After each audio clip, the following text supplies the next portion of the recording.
Welcome to the Casey Digital podcast. On this episode, I've got Louis Grenier, who is the podcast host of Everyone Hates Marketers. He gives us some tips and advice on how he started out with his podcast, but also how he's grown it over time. It's a massive kind of podcast in the marketing space. He's got some really good guests on there, like Seth Godin and Neil Patel. So he gives us all of his inside track as to, how he's grown that over time. Louis also works for Hotjar, so he gives us insights as to the product itself and how you can use it as a business. And he's been a content strategist, digital marketeer for a long time now. So he gives us some really good marketing fundamentals, which are good tips and tactics for anybody who's looking to market a service or a product. So make sure you like the video, make sure you subscribe to the YouTube channel. I hope you enjoy the episode and let me know what you think in the comments.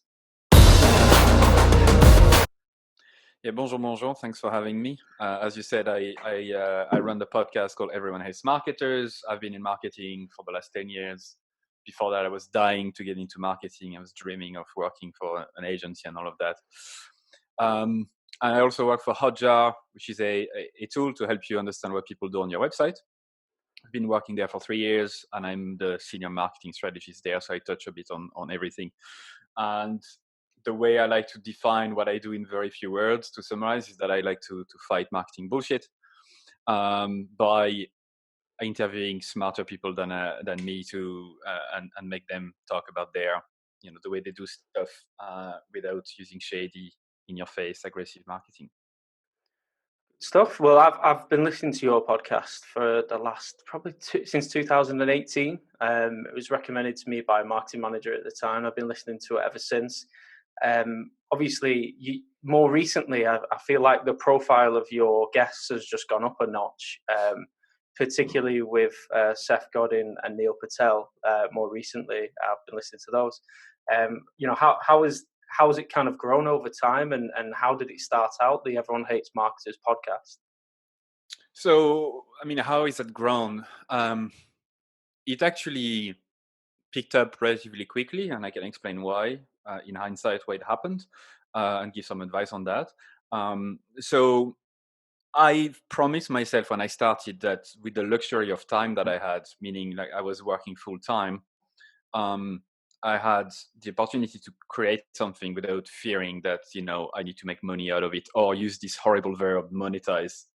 And so I had this luxury of time, meaning, listen, I can actually do something for a long time without pushing it hard and just making the content, making the project, making the positioning stand out on its own and see whether, exactly as you described, see whether people will talk about it to their friends and colleagues. So I never put any ads up there. I never done anything like that. I barely even promote my own episodes. There's been a period of like 12 months where I almost didn't post on LinkedIn, didn't post on Twitter, just barely sent an email. And even then it grew. So it grows steadily, but it's not a hockey stick kind of growth whatsoever. But that's not my point. My aim is really to try to help people as much as I can, to get away from this thinking that marketing is all about like reaching your targets by doing things you wouldn't do to your own mother. And I think there is a way to do it without being shady. So it's grown steadily thanks to this positioning. And again, we can talk about it more on how to stand out and what I've learned through this. The other question was, how did I get started? So it started with me organizing 2 events in Dublin. I live in Dublin. I've been living here for the last 10 years. And when I had my own marketing agency a few years ago, I decided to run 2 events in my local chamber of commerce, interviewing a CEO on how they bootstrap their company. That was the theme of it, of the event, was like how to bootstrap your company, because we were a bootstrap company anyway. So we got like 50 people in, and I can't tell you why I've done this. I can't even remember what pushed me to start doing this, but I just did it because I wanted to, I suppose. And I didn't let my fear decide otherwise. And at the end of the first event, people came to me saying, yeah, you're good at this. I enjoy the way you interview people. And to be honest, I never thought about it this way. I never, thought about myself as a good interviewer. I'm just very curious, and I don't really put anyone in a pedestal, meaning like I don't really take any shit from anyone. Like I would I wouldn't be afraid to question you in depth if I'm not satisfied with your answer. And in general, that's my personality. So it never felt like I was forcing it. Anyway, I got this feedback and made me realize actually you could do more of that. But instead of doing physical event and selling tickets, why don't you just interview people you admire? So it gave me the confidence to reach out to folks who I was admiring. And at first it was bootstrappers in particular. So I actually was seeking to talk to entrepreneurs who bootstrap their company entirely and who were very transparent in the process.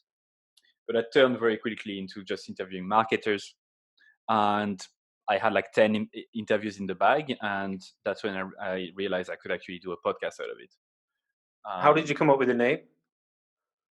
I had a very strong concept at first. I knew that I wanted to interview people and around this concept of like, talking the truth about marketing and stop like all this bullshit around it, all of those buzzwords and all of this nonsense complex stuff that make you seem like marketing is so complicated. Complicated, yeah, I know what you mean. It's actually much simpler than you think. It's difficult to achieve, but to understand it's not that difficult. Anyway, we can talk about it later. There's plenty of stuff that are wrong with the way marketing is being portrayed at the minute. Can't wait to get into those rants. So yeah, we can do that in a few minutes for sure. But I asked around, so I had those episodes and I said, hey, this is what the podcast is about, but I'm struggling to find a name. And someone in a Slack community out of the blue came up with the name.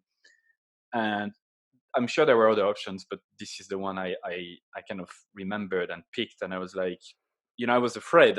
Like, it's easy in hindsight to just tell a story that is like, a beautiful success from start to finish. I didn't struggle. I didn't feel any fear. I didn't feel anxious. Let's be honest, I felt very anxious about it. Yeah. I was scared of going for it. I knew there was something to it, but I was scared people would ignore it or people would fucking hate it. But I went for it. I passed through this first layer of fear that tells you, oh no, go back to your box, go back to genuine, little projects with no risk. Anyway, I used the name and it helped drastically. It dramatically helped when it comes to finding good guests, to stand out in the crowds, to fight for what I believe. But I didn't come up with the name. I think the name is obviously it's brilliant because I often find that the podcasts that I listen to, they've got to be quite. I think it's got to be quite interesting, something catchy. It's such a competitive market. I know you started a couple of years ago though, didn't you? You must have been starting in like 2016 or 2017 around that time. Yeah, 3 years and a half ago, so 2017.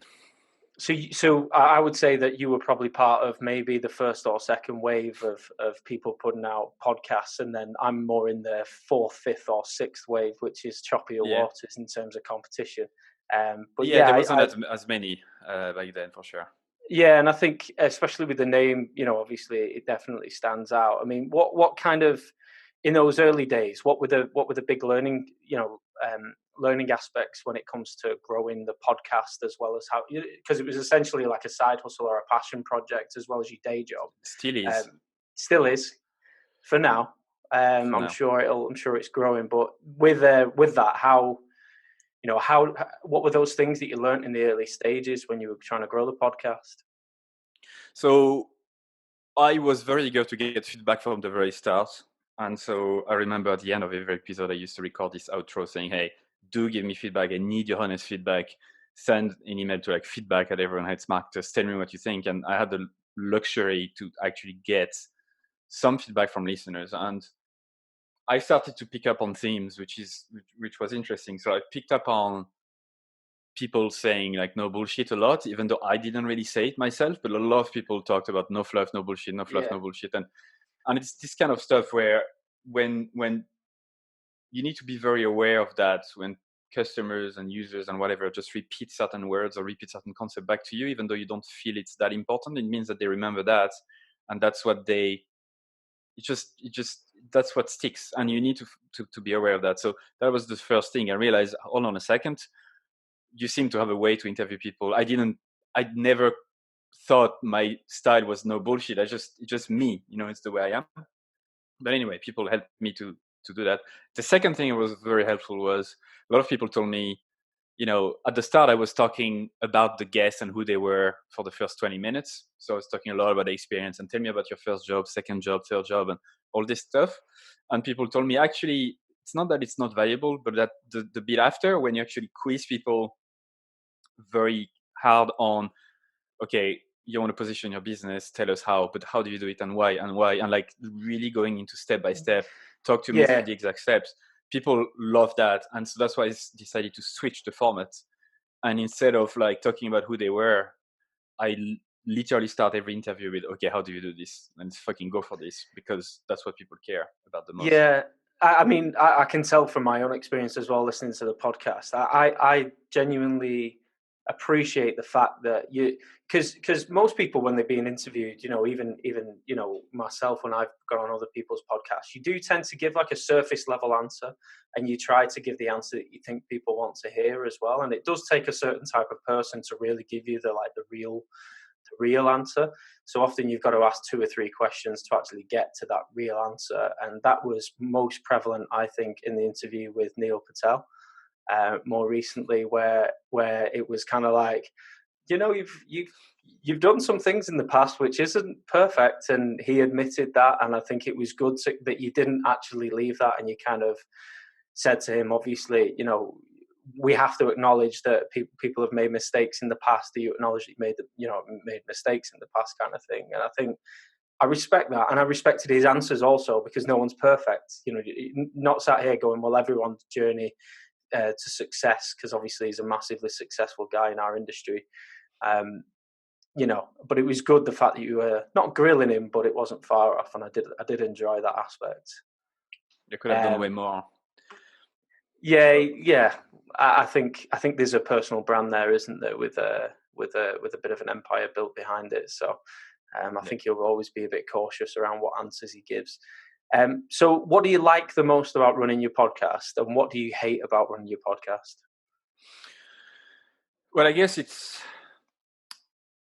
something that energizes me, so I like doing it. I feel more energized at the end of an interview than at the start.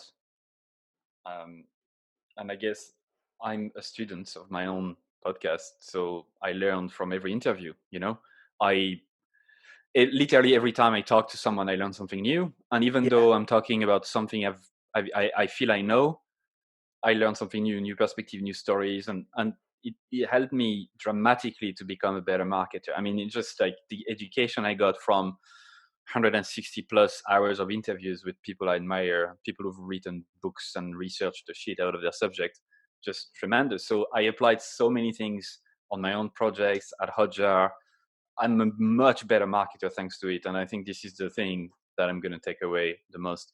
What do I hate about it? I guess, as you mentioned, I work full time, and it is tough to find time to stick to a schedule. I publish every Tuesday, um, and sometimes when I feel down, when I feel like I'm not as energized as I could be, it's difficult to actually say, "Oh shit, I need to run an interview tonight," or "I need to find new guests." So it's an always-on, never-ending project, and I think that's what is tricky. It's time. But like the secret to that really is like I couldn't do it without investing some money into having a virtual assistant to help me on some admin stuff, and I right. couldn't do it without having my brother editing my podcast, for example. um Ah, okay. yeah, How do I you do how it do you myself because out of curiosity for the podcast geeks, how do you record it? Do you record it through, because you're obviously doing a lot of, I think pretty much every single one's remote, isn't it, in terms of your yeah. back catalogue? How do you record it, and what tools do you use to edit it? I used to use Skype call recorder, and I moved to Squadcast, which is an online service. I'm not super happy Yep. with it. I might move to Zoom or something else. I haven't found the perfect ones. I know Zencaster at the minute is another one. They've introduced video. I might try it again, but I don't trust them 100%. It fucked on me a few times. Like it didn't work a few times, and Zoom seems a bit more stable. But yeah, nothing's perfect.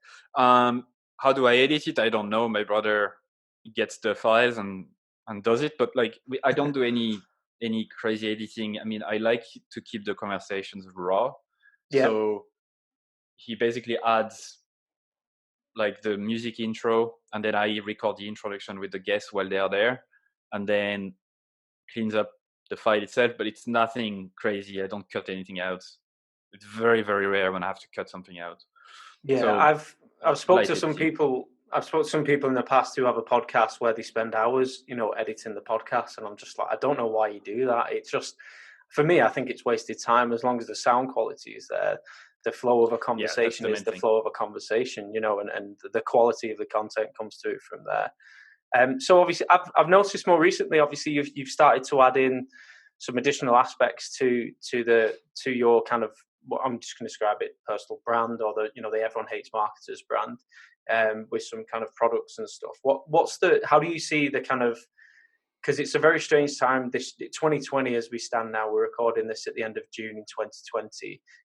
We're obviously in lockdown still. Technically, we're still in lockdown, and we're phasing out of lockdown. I mean, for a start, how's that been for you? What have you been up to during lockdown? Have you managed to do anything interesting, or is it literally just been remote working, trying to have a home office kind of thing? Yeah, it's been.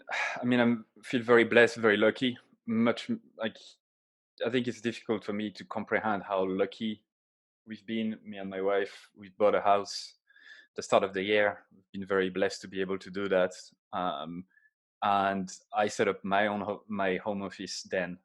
And so when all of that happens, the only small impediment was not being able to go to the gym anymore. So you can see that, I mean, compared to a lot of people who lost their job, compared to a lot of people who didn't have a job and find it more difficult, compared to people who trying to find a house and or ended up homeless and all of that. I mean, I can't even begin to start thinking of complaining about anything. So what I've done is trying to use my time for good. So what I've done is, the reason why I don't have any backlog anymore for the episodes, I mean, I have 2 or 3 recorded episodes in advance, but I used to have Yeah. 12 some in the past, is Right. because I Okay. actually stopped recording episodes all of a sudden during COVID when it hit, for 2 reasons. One, I didn't want to hear about it.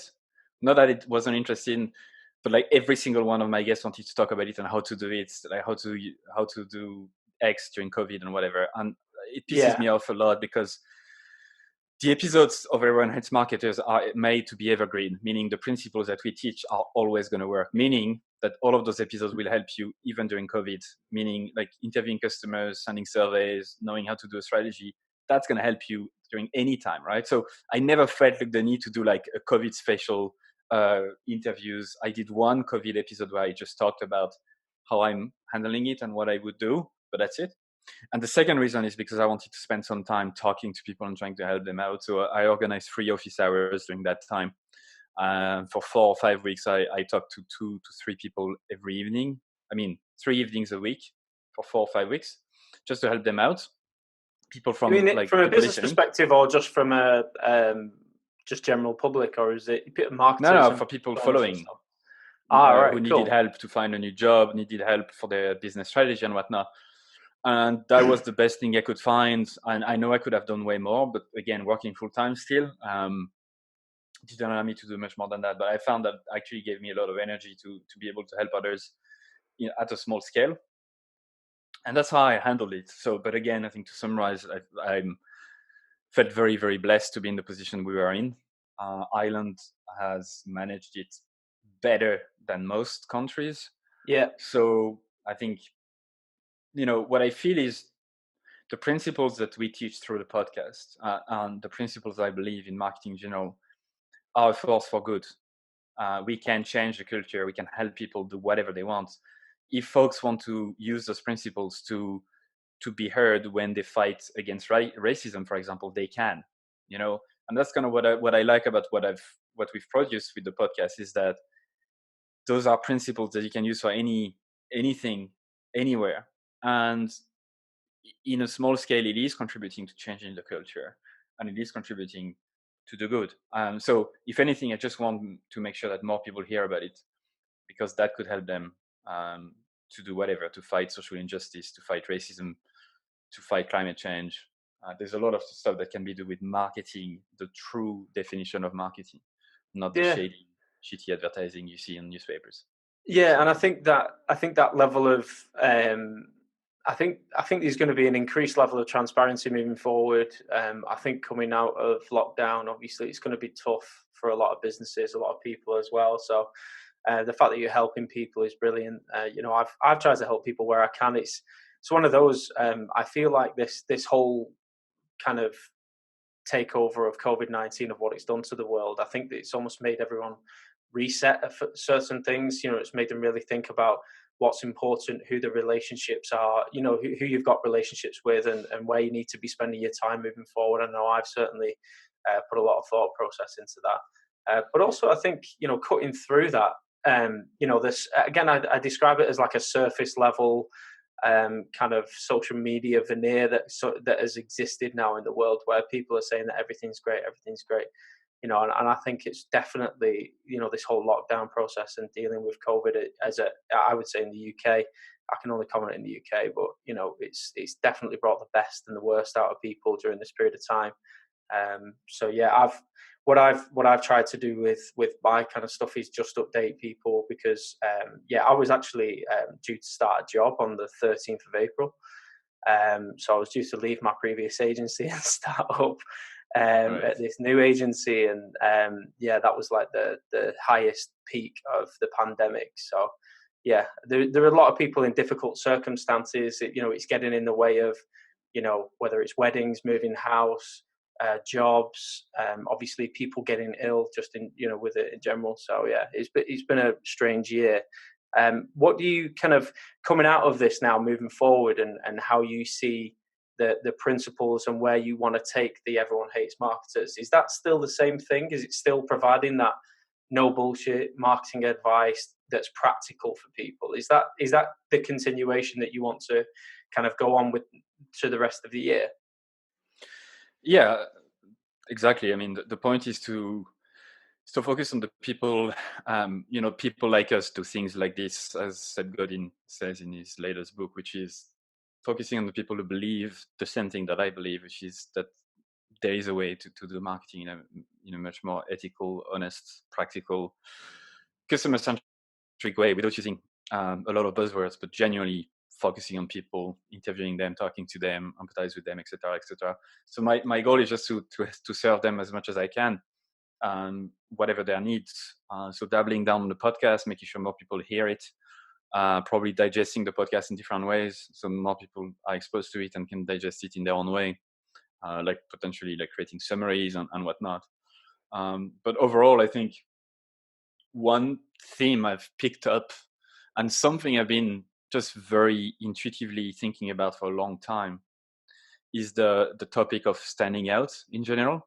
Yeah, And I think this is an absolute plague in the marketing world in particular, where all the marketing agencies, just to take a small example, all of the marketing agencies that you can come across, like 99% of them, again, I know it's shitty statistics, but just making a point, most of them anyway, are using like the same type of messaging, the same type of positioning on their website, just boring, like award-winning, boring stuff. Like they all offer the same stuff. Like you can replace the logo and their name; it's all the same shit.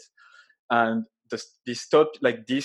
this boils my blood for some reason, and not against them. I understand why they're doing it, but I just wish they knew how more impactful it would be if they were taking some more risk and actually position their business differently to actually stand out. So that's one example. You talked about personal brands a few minutes ago. Same thing. I mean, those people trying to build their personal brand by just following what others are doing and just repeating the same thing without any opinions or without taking any contrarian angle. That's kind of what I think is going to be the thing I want to focus a lot of time on moving forward. Um, I've I also want to do that because intuitively I do it. Like this is part of kind of my personality. I've been trying to stand out since I'm a young kid to make my mother aware of me, for example. I've always tried to like piss her off so that she would react, and always try to find ways to do that. Used to do that with teachers, like with friends, always trying to find this edge or this thing to stand out. Like and I don't know why, but it happened, and that's the way my brain works. So whenever I see mm, something a lot, I try to find something different that people will care about, and I want to teach that to people. So I want to move that from doing that intuitively sometimes to having a process, a framework to teach others to do that, whatever they do. And the hope is that this process, this framework could be used by, I talked about racism early on, could be used by like Black Lives Matters um, folks, who are fighting for justice and social justice, and teaching them this is how you can stand out, this is how your message can actually stand out from the crowd, this is how you can leverage the trend that is going on right now to fight for what you believe. And so, yeah, that's kind of I think that's the next theme. So overall, yes, still the same thing, very practical, no bullshit, straight to the point, authentic, focusing on people, not numbers, and not best practices, but first principles, things that will never change. But going a bit deeper into this topic of standing out, I don't see anything, I don't see a lot of resources for folks like you and me on like truly standing out, truly positioning your business. There is a lot of literature at the minute around B2B software companies and how to position big Yeah, brands, for example.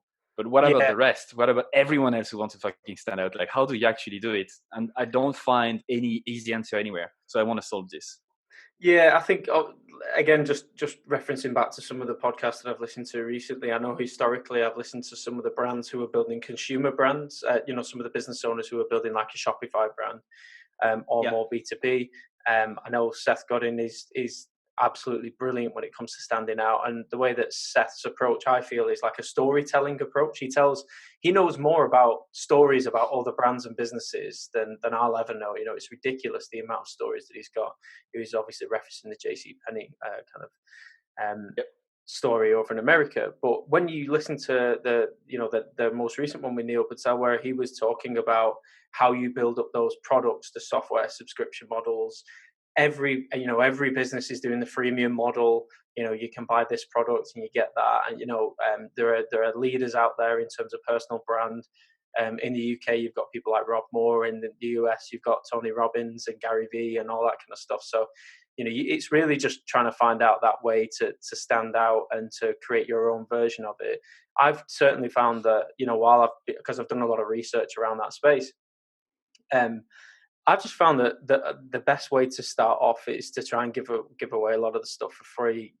Try and establish that specialism in a certain segment of the market instead of trying to be everything to everyone.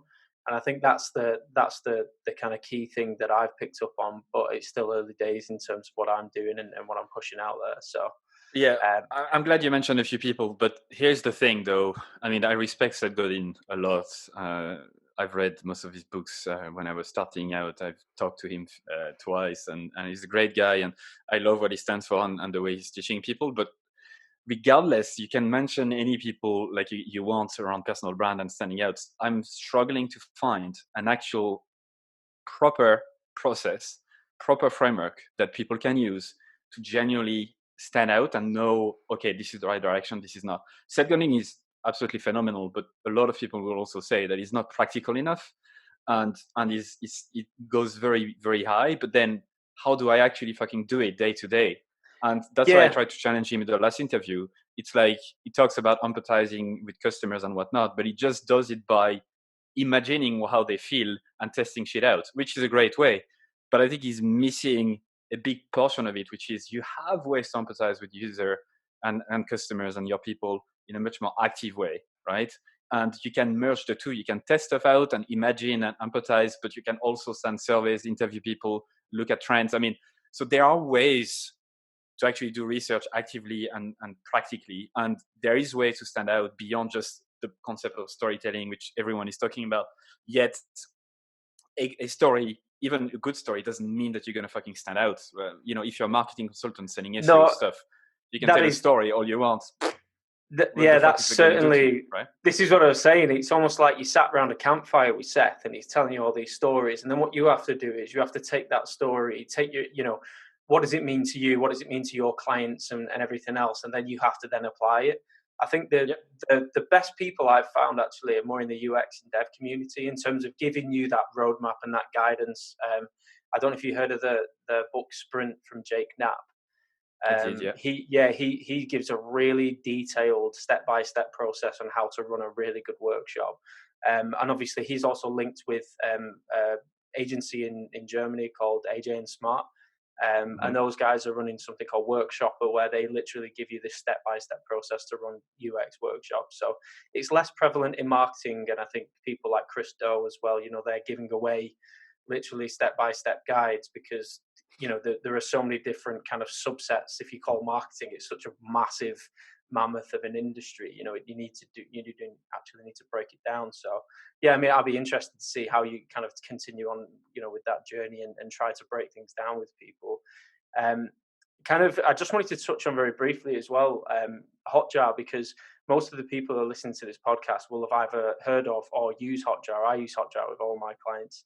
um Setting it up with heat mapping and kind of watching the visitors, and some of the forms are quite cool as well. So, you've been working there for a couple of years. What's your role there, and what does that kind of entail on a day-to-day basis? The day job. So I started as a content strategist. So I was basically tasked with setting up our content channel from scratch. So we went from myself and our editor, we went from 0 signups coming from content to 1,500 a month at this stage.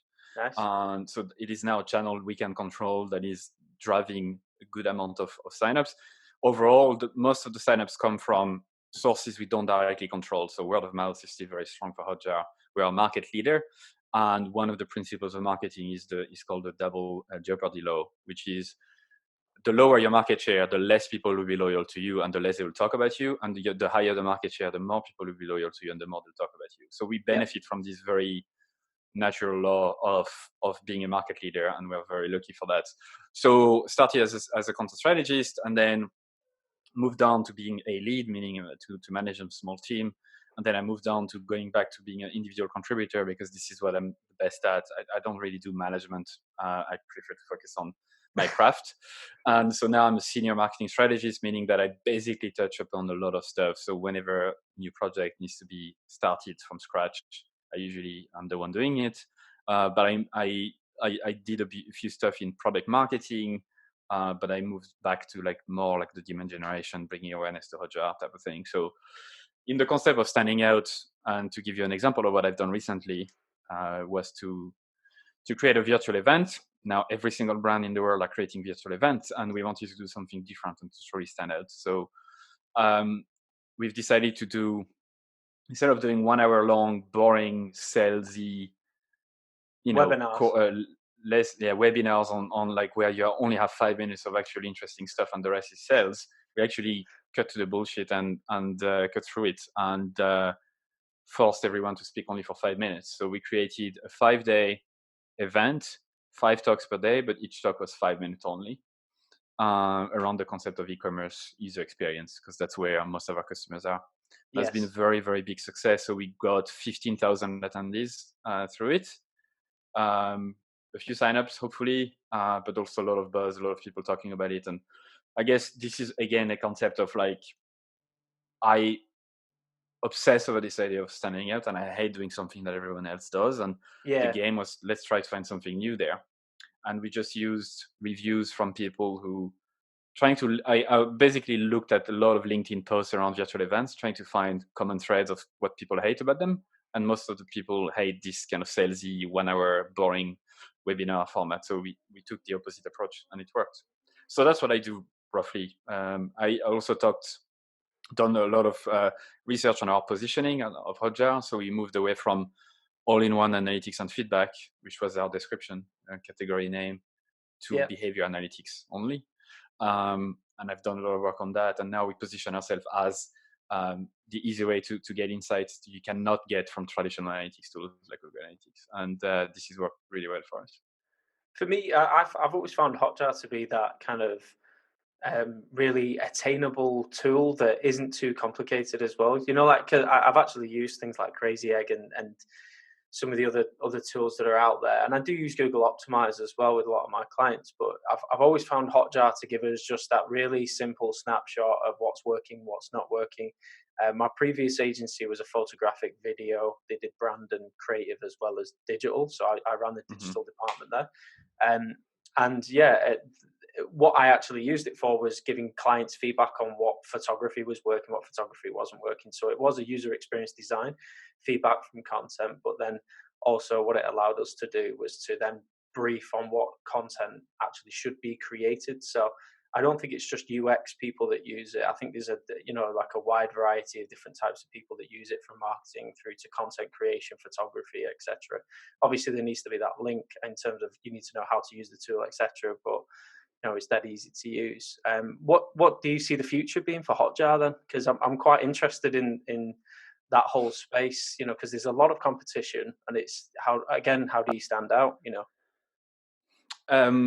Yeah, I mean, again, the first thing is because we're a market leader by a long mile, we benefit from market forces that are positive to us, mainly the double jeopardy law.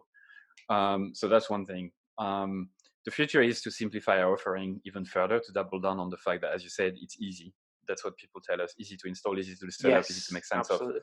Yeah. So we're going to simplify the product, so we deliver this promise more. I think the next big stage is going to be around integrating with more stuff. So we just recently integrated with Slack, for example, to share feedback across the team easily.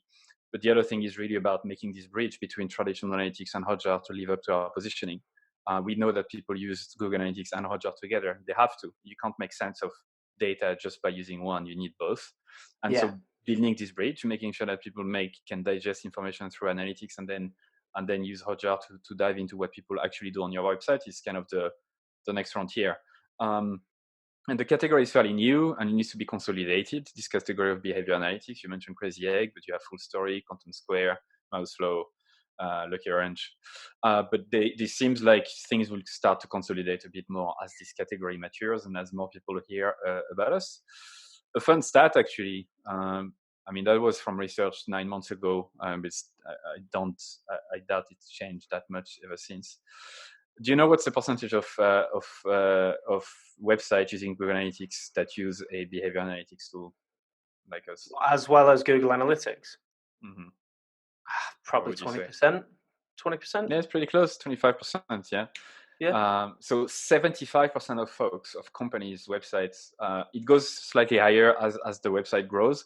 It's like it could go up to 35%, but at most 2/3 of the market are not actively using a behavior analytics tool like Hotjar, and I'm so not that gives you surprised. the absolute like avenue in front of you when you think about it this way. So there's a lot we can do. We are market leader, but it doesn't mean we will be tomorrow, and so we need to keep doubling down on what we're good at, doubling down on what people love about us, the easiness, the fact that it's simple to use, simple to install, and this connection with Google Analytics, I think, is going to be key to further future growth. Absolutely, and again, I'm not surprised at that. And the reason why I said like 20%, obviously, I deal with a lot of clients, a lot of business owners, and they don't even look at fucking Google Analytics. They're kind of expecting to get a return on investment for something. It's like not looking at your account. It's like not looking at Xero or QuickBooks, in terms of your company finances, and expecting the business to just perform. I think the evolution, hopefully, that I think this whole lockdown and COVID thing is hopefully going to kickstart this, and I think it already has, in terms of digital first wave and people getting really switched on when it comes to things like. So I was just seeing a report on the TV. You're not going to go to the bar anymore. Well, in the short term, you're not going to be going to the bar. You're going to be ordering from your mobile phone. What is the user experience on that mobile phone? Is it easy to use? How can it be Mm-hmm. improved? How can you upsell shots of JD for your pint of Guinness or whatever in Ireland? I don't know. But yeah, the evolution of businesses now, I believe, is just going to be accelerated. And for me, Hotjar is certainly one of those pieces of software that, especially with the addition of the little things like the forms and some of the other things that were added on there, as well as the traditional heat mapping. I must admit, I have spent hours watching people's mouses, and where they're going on the screen, and they're like, click the fucking button. They don't click the button, and you're just like, ugh. But yeah, I definitely recommend Hotjar to pretty much every single website client that I've worked with. So yeah. Thank you. Right, okay, Louis. Well, I'm just going to finish off now and hopefully give some advice to the people listening. So, are there any kind of, and again, this is I don't want to go down the bullshit route, but it's kind of more of a wrap up in terms of tips or things to leave people with. What are the main things that you want people to kind of take out of this interview? Okay, so I hope you're ready for this. So there's a few things, and hopefully you won't hate me for this, but I want to mention a few. And I wish we had more time to go into the practicality and how do you actually stand out and whatnot. Don't have the time. It's fine. I think we can live with principles, things to think about as a marketer to become a better marketer and to be less overwhelmed. So the first thing is it's marketing, meaning it's all about your market. It's not about you, right? That's what marketing is about. It's never about you. It's about how people perceive you, how they find you, who influence them, what they want to do. Your job is to match that. It's not to fucking like expect people to do whatever you want them to do just because you say it so. So it's marketing. And remember the market part of it. The second thing I see a lot is people expect to take a lot from people, from the market. They will launch a new business and they will just say, why is no one buying from me? What have I done wrong? Usually what goes wrong, and when I feel overwhelmed, I think the same, is usually you don't give enough first. So it's giving versus taking. Like, give as much as you can, give as much knowledge as you can, be generous as much as possible, and people will pay you back. But if you expect to take first without giving anything in return, people are not going to trust you, people are not going to buy from you. So that's 100%. another one. 100%. um, Another one is timeless versus shiny stuff. So be very aware of the shiny object syndrome, like, yeah, digital transformation and fucking ABM. And I mean, there's so many buzzwords. What happens with marketers is marketers are incredibly good at marketing their own stuff. So they make you believe that there's something new and shiny that is coming into the market that is going to revolutionize and disrupt and whatever bullshit words you can use. This is not true. We never will be. The reason why is because people never change. We are the product of evolution for the last 4.5 billion years. That's 9 0 after the number 4. That means that our brain, the way we react to things, is embedded in our DNA so deeply that it's not because you have a new social media channel like TikTok that is going to drastically change the way people behave. You need to understand people first. And when you think of them first as first principles and psychology principles, this is when you can unlock crazy stuff for your marketing. So don't be obsessed over those new tactics that come and go, those new tools. Yes, they are important to follow. If your audience are on TikTok, you absolutely need to understand why. And even if not, why is it so popular? But you need to understand it from a first principle perspective, meaning why is it working from the people's perspective? Why in our DNA, why do we feel compelled like to go on TikTok? What do we like? What do we don't like? So always the people first approach. And then I'll leave you with another one if you want, which is related to that. Is we talked about Google Analytics, talked about Hotjar. I think overall in the marketing world, a lot of us are working on screens 8 hours, 10 hours a day, right? I do that, you do that. People versus number is super important to think about as well. So it's very easy to go down rabbit holes every day, looking at spreadsheets every day, trying to convince customers with numbers and convince your boss with numbers. But step away from that and talk to actual people and share stories of your actual customers and share feedback of your actual customers. Share how people behave on your website, not just conversion rate funnels, because that's what people are drawn to. So forget the numbers. Usually that creates some sort of a statistical numbing after a while. You just forget that those 1 million sessions are actually 1 million fucking people. Like if you put them in a stadium, it won't fit. You need 10 of them or like 12 of stadiums. So this is the kind of thing I force myself to think about very regularly, to think back of like making sure I don't feel overwhelmed. And so marketing is actually simple to understand when you think about it this way. But a lot of marketers make it seem very complex to sell you their solutions to the seemingly complex stuff. So that's what I want to leave you with. Yeah, no, I think that's honestly, genuinely, I've said some of the things that you've said, less passionate, but the actual the industry has built people into just looking at numbers, and I completely agree. Getting that first hand kind of qualitative feedback to actually then make decisions upon it, and doing that at every stage of a project or a process is absolutely vital. I'm interested. Where do you get your kind of obviously? I know you're producing your own podcast and you're learning from people from your actual podcast. Where do you get your resources and tips and all that kind of stuff from? Do you go out and listen to stuff? Do you watch videos? Do you read? What kind of things are you looking at? Yeah, I learn mostly from the podcast and rereading Yep. stuff because I forget them. So that's my number one source. You don't want to go too far into the following everyone and all of that. So I have a handful of people I like to follow, but not too many. I've recently picked up on paying for good courses again that are very specialized. So I learned about ConvertKit in more detail recently. Learn about how to use Notion recently. I'm going to learn how to use Webflow soon, like how to build websites with no code. So I like to actually pay creators who do a good job at teaching you new stuff, new skills.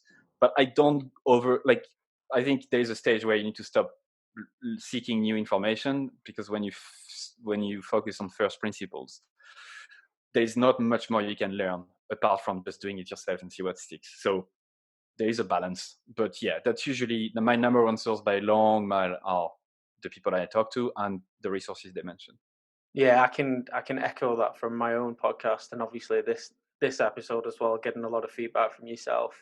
How do you get the like a work life balance? How do you find that yourself? Is it work all day, podcast at night, or what's the kind of split that you're trying to get at the moment? Yeah, that's about it. So I would work 8-9 hours a day on Hotjar, and then maybe an hour after that on the podcast overall, usually on average. But again, I think the reason I pay two people to help me, and I wouldn't be able to have a nice work-life balance without them. So without my brother and without my assistant who helps a lot. So that's kind of the split, but it is not easy, and that's what it takes, right? To build an actual audience and to have people to Yeah, trust you. You need to show up. I've been showing up and publishing something every week for the last 3 years and a half, and it's not easy. It requires resources, whether it's time, mental energy, or money. But it's what it takes to be trusted, and this is what happens then. I mean, I'm lucky to be on your podcast and for you to take the time to talk to me. And that would not happen 3 years and a half ago. You wouldn't have even known who I am. And so that's what happens. But it takes time, and it doesn't take 6 months. You just need to show up and show up and show up. yeah. Well, hopefully, I'm thinking, to maybe try and get you back on the podcast further down the line as well. Once all, the later on in the year potentially. But yeah, I mean, this has been really valuable to me, Louis. Thank you so much for coming on the podcast. If You're people welcome. want to get in touch with you, what's the best way of getting in touch? Well, you've plugged it enough. So yeah, everyone has marketers. Just Google it and you'll know where to find me. Cool. And yeah, thank you so much for taking the time out. I really appreciate it, Louis. Well, thank you. Thanks for doing it. Thanks for doing what you do. It's not easy. Keep at it. That's all I can say. I'll try my best. Thanks very much, mate.